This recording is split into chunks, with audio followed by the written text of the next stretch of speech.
Welcome to our YouTube channel ES Assam Paper. আজি তোমালোকৰ আগত কিছুমান ইম্পৰ্টেণ্ট কুৱেশ্যন আনসাৰ লৈ আহিছোঁ BA ফাৰ্ষ্ট সেমিষ্টাৰৰ এডুকেশ্যন সাবজেক্টৰ কোৰ পেপাৰৰ চেপ্টাৰ নম্বৰ 1ৰ কুৱেশ্যন আনসাৰ আলোচনা কৰিম। তো প্ৰথম চেপ্টাৰটো হ'ল যে শিক্ষাৰ ধাৰণা কনসেপ্ট অফ এডুকেশ্যন। এই চেপ্টাৰৰ 2 আৰু 5 মাৰ্ক কুৱেশ্যন আনসাৰ আজি তোমালোকক দেখুৱাম। তো তোমালোকে কুৱেশ্যনবিলাক চাই লোৱা। তোমালোকৰ এডুকেশ্যন মডেল পেজ নাম্বাৰ 15ত দিয়া আছে। ইম্পৰ্টেণ্ট কুৱেশ্যন নাম্বাৰ 1 যে শিক্ষা বা এডুকেশ্যন শব্দটোৰ উৎপত্তি সম্পৰ্কে লিখা।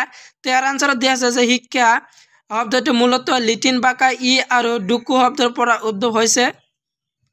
ইৰ অৰ্থ হ'ল আউট অফ বা বাহিৰ কৰা আৰু ডুকুৰ অৰ্থ হ'ল আইলেট বা নেতৃত্ব প্ৰদান কৰা।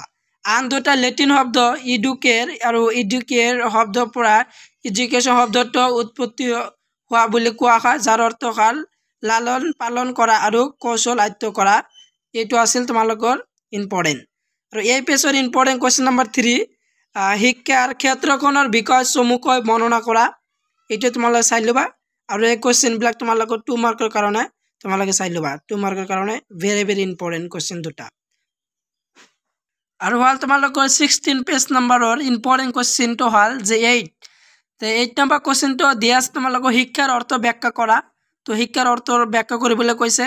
এইটো তোমালোকে চাই ল'ব পাৰা তোমালোকৰ এক্সামৰ কাৰণে 2 মাৰ্কৰ কাৰণে। ইয়াৰ এনসাৰটো তোমালোকে চাই লোৱা।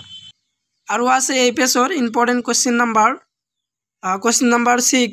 তো 6টো অত্যন্ত গুৰুত্বপূৰ্ণ কুৱেশ্যন যে শিক্ষাৰ দ্বিপাক্ষিক আৰু ত্ৰিপাক্ষিক প্ৰক্ৰিয়া বুলিলে কি বুজা। তোমালোকৰ ত্ৰিপাক্ষিক প্ৰক্ৰিয়াটো এইটো 2023ৰ ইণ্টাৰনেল এছেছমেণ্টত আহিছিল। আৰু তোমালোকৰ শিক্ষাৰ দ্বিপাক্ষিক প্ৰক্ৰিয়াটো ভেৰি ভেৰি ইম্পৰ্টেণ্ট। ইয়াৰ এনসাৰখিনি তোমালোকে চাই লোৱা। এনসাৰত কি দিয়া আছে এনসাৰটো তোমালোকে চাই লোৱা। ইয়ে আছিল তোমালোকৰ প্ৰশ্ন নম্বৰ 6ৰ এনসাৰ। তো এনসাৰটো তোমালোকে সম্পূৰ্ণকৈ চাই লোৱা। আৰু তোমালোকৰ পেজ নম্বৰ 17ত দিয়া আছে, তো তাৰ পৰা চাই ল'ব পাৰা। নহ'লে ইয়াৰ পৰা চাই তোমালোকে বহীত লিখি ল'বা। তোমালোকৰ এক্সামৰ কাৰণে ইম্পৰ্টেণ্ট হয় দুটাই। তোমালোকৰ দুটা ফাইনেল এক্সামৰ কাৰণে ইণ্টাৰনেল এছেছমেণ্ট বা তোমালোকৰ ফাইনেল এক্সামৰ কাৰণে দুটা পৰীক্ষাৰ কাৰণে ইম্পৰ্টেণ্ট কুৱেশ্যনটো সেইটো চাই ল'বা। আৰু হ'ল তোমালোকৰ পেজ নম্বৰ 18। তো 18 পেজৰ তোমালোকৰ কোনকেইটা ইম্পৰ্টেণ্ট হয় তো সেইকেইটা তোমালোকে চাই লোৱা। ইম্পৰ্টেণ্ট কেইটা প্ৰশ্ন নম্বৰ 9ৰ ইম্পৰ্টেণ্ট হয় তোমালোকৰ কাৰণে যে আনুষ্ঠানিক শিক্ষাৰ 5টা বৈশিষ্ট্য লিখা। তো ইয়াৰ আনসাৰত দিয়া আছে যে এনসাৰ যে আনুষ্ঠানিক শিক্ষাৰ 5টা বৈশিষ্ট্য হ'ল আনুষ্ঠানিক শিক্ষা পূৰ্ব পৰিকল্পিত আৰু উদ্দেশ্য প্ৰণীত। আৰু খ নম্বৰটো হ'ল আনুষ্ঠানিক শিক্ষাৰ অধ্যয়নৰ সময় সীমিত। ঘৰত দিয়া আছে আনুষ্ঠানিক শিক্ষাৰ পৰিসৰ ঠেক, আনুষ্ঠানিক শিক্ষাৰ শিক্ষক প্ৰদান, আনুষ্ঠানিক শিক্ষাৰ ডিগ্ৰী ডিপ্ল'মা চাৰ্টিফিকেট আদি প্ৰদান কৰা হয়। আৰু তাৰ নেক্সট কুৱেশ্যনটো হ'ল যে কুৱেশ্যন নম্বৰ 10 আনুষ্ঠানিক শিক্ষাৰ 5টা বৈশিষ্ট্য লিখা। আনুষ্ঠানিক শিক্ষাৰ 5টা বৈশিষ্ট্য হ'ল আনুষ্ঠানিক শিক্ষা প্ৰাসংগিক, ক্ষেত্ৰভিত্তিক আৰু পৰিস্থিতি সাপেক্ষে। খত দিয়া আছে আনুষ্ঠানিক শিক্ষা জীৱনব্যাপী চলে, আনুষ্ঠানিক শিক্ষাৰ পৰিসৰ যথেষ্ট বহল, অনানুষ্ঠানিক শিক্ষাত ডিগ্ৰী ডিপ্ল'মা আৰু চাৰ্টিফিকেট প্ৰদান কৰা নহয়। আৰু নম্বৰ যে আনুষ্ঠানিক শিক্ষাৰ সমাজৰ দ্বাৰা স্বীকৃত নহয়। ঠিক আছে, তোমালোকৰ আনুষ্ঠানিক শিক্ষাৰ বৈশিষ্ট্য আৰু অনানুষ্ঠানিক শিক্ষাৰ 5টা বৈশিষ্ট্য দিয়া আছে। তোমালোকৰ 5 মাৰ্কৰ হয় কুৱেশ্যন দুটা। তোমালোকে কুৱেশ্যন দুটা ভালকৈ চাই ল'বা। পেজ নম্বৰ 18ত দিয়া আছে। আৰু হ'ল তোমালোকৰ নেক্সট পেজ নম্বৰ 19। তো 19 পেজৰ ইম্পৰ্টেণ্ট কুৱেশ্যনটো হ'ল যে 12 যে অগতানুগতিক শিক্ষাৰ কেইটামান বৈশিষ্ট্য উল্লেখ কৰা। তো ইয়াৰ আনসাৰত দিয়া আছে যে অগতানুগতিক শিক্ষাৰ লক্ষ্য পৰিৱৰ্তনীয় আৰু প্ৰয়োজনীয় সাপেক্ষ। অগতানুগতিক শিক্ষাৰ প্ৰাপ্তবয়স্ক জীৱনৰ যিকোনো সময়তে ল'ব পাৰি। তো ইয়াৰ আৰু আছে তোমালোকৰ সেইখিনি তোমালোকে চাই লোৱা। সম্পূৰ্ণখিনি তোমালোকে চাই ল'বা। কুৱেশ্যন নম্বৰ 12 তো 19 নম্বৰ পেজৰ 19 নম্বৰ পেজৰ আন এটা কুৱেশ্যন হ'ল ইম্পৰ্টেণ্ট কুৱেশ্যন নম্বৰ হ'ল যে 14 যে শিক্ষাৰ কেইটামান কাৰ্য উল্লেখ কৰা। তো শিক্ষাৰ কেইটামান কাৰ্য উল্লেখ কৰিবলৈ কৈছে। তো প্ৰথমত দিয়া আছে যে শিক্ষাৰ প্ৰধান কাম হ'ল শিক্ষাৰ্থীক জ্ঞান প্ৰদান কৰা। দ্বিতীয়ত দিয়া আছে শিক্ষাৰ অন্য এটা কাৰ্য হ'ল ব্যক্তি আৰু সমাজৰ মাজত যোগসূত্ৰ স্থাপন কৰা। অন্য এটা কাৰ্য হ'ল সমাজৰ ৰীতি নীতি কলা সংস্কৃতি আদি সংৰক্ষণ কৰা। আৰু আছে আন এটা কাৰ্য হ'ল শিশুৰ চিন্তা যুক্তি বৃত্তি আদিৰ বিকাশ সাধন কৰা আৰু তোমালোকে শেষৰটো হ'ল নম্বৰটো হ'ল যে শিশুক পৰিৱেশৰ লগত সমাজক কৰাত শিক্ষাই বিশেষভাৱে সহায় কৰা এইবিলাক আছে তোমালোকৰ শিক্ষাৰ কাৰ্য। তো এইটো চাই ল'বা, তোমালোকৰ পেজ নম্বৰ 19 দি আছে আৰু আছে তোমালোকৰ কোৱেশ্চন।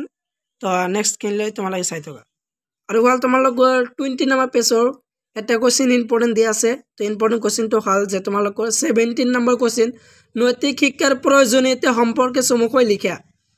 ভেৰি ভেৰি ইম্পৰ্টেণ্ট যে নৈতিক শিক্ষাৰ প্ৰয়োজনীয়তা সম্পৰ্কে চমুকৈ লিখা। এই কোৱেশ্চনটো ইণ্টাৰনেল এছেছমেণ্টত আহিছিল, তোমালোকৰ কাৰণে ইম্পৰ্টেণ্ট হয়, এইটো তোমালোকে চাই ল'বা। ইয়াৰ আনচাৰ কিন্তু তোমালোকে চাই লোৱা, সি পৃষ্ঠাটো দিয়া আছে ইয়াৰ আনচাৰ। এইবিলাক আছিল তোমালোকৰ 17 নম্বৰ কোৱেশ্চনৰ এনচাৰ আৰু কোৱেশ্চনটো তোমালোকৰ 5 মাৰ্কৰ কাৰণে ইম্পৰ্টেণ্ট হয়। আৰু হ'ল তোমালোকৰ 22 পেজ নম্বৰত দিয়া আছে এটা কোৱেশ্চন যে শিক্ষাৰ পৰিধি সম্পৰ্কে চমুকৈ লিখা।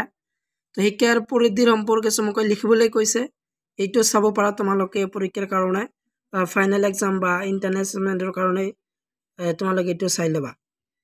তোমালোকৰ পেজ নম্বৰ 23ৰ কিছুমান ইম্পৰ্টেণ্ট কোৱেশ্চনটো হ'ল 22 কোৱেশ্চনটো আনুষ্ঠানিক শিক্ষাৰ মূল দিশসমূহ উল্লেখ কৰা। তো আনচাৰ দিয়া আছে যে কোৱেশ্চন নম্বৰ 22ৰ এনচাৰটো হ'ল যে ইয়াৰ পূৰ্ব পৰিকল্পিত লক্ষ্য থাকে, শিক্ষক নিয়ন্ত্ৰিত, শিক্ষিত নিৰ্দিষ্ট পাঠ্যক্ৰম থাকে, এই শিক্ষা সময়ভিত্তিক, এই শিক্ষা পৰিকেন্দ্ৰিক, এই শিক্ষা প্ৰমাণ পত্ৰ প্ৰদান কৰে।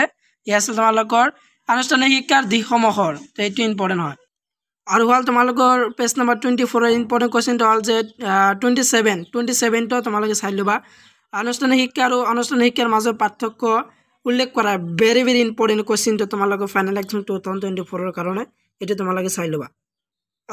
আৰু হ'ল তোমালোকৰ next question number 32 page number 25ৰ 2 মাৰ্কৰ কাৰণে কোৱেশ্চনটো ইম্পৰ্টেণ্ট যে মুক্ত শিক্ষা মানে কি বুজা, এইটো চাই ল'বা, ইয়াৰ এনচাৰটো তোমালোকে চাই ল'বা। আৰু হ'ল তোমালোকৰ page number 26 model page number 26ৰ আজিৰ ভিডিঅ'ৰ শেষৰ প্ৰশ্নটো হ'ল যে বৰ্তমান সময়ত মুক্ত আৰু দূৰৱৰ্তী শিক্ষা গুৰুত্বপূৰ্ণ বুলি কিয় ভাবা, ব্যাখ্যা কৰা। তো এইটো তোমালোকে চাই ল'বা, তোমালোকৰ পেজ নম্বৰ 26ত দিয়া আছে। এইটো আছিল তোমালোকৰ আজিৰ ভিডিঅ'ৰ শেষৰ কোৱেশ্চন, এইটো চাই লোৱা। তোমালোকে পইণ্ট আউট কৰি দিয়া আছে, 6টা পইণ্ট আছে। তো তোমালোকে ভালকৈ 6টা পইণ্ট ভালকৈ লিখি দিবা, তোমালোকৰ 5 মাৰ্কৰ কাৰণে এইটো ইম্পৰ্টেণ্ট হয়। তো আজিৰ ভিডিঅ' এইখিনি আছিল। সম্পূৰ্ণ ভিডিঅ' চাই থকাৰ বাবে তোমালোকক সকলোকে ধন্যবাদ জনাওঁ।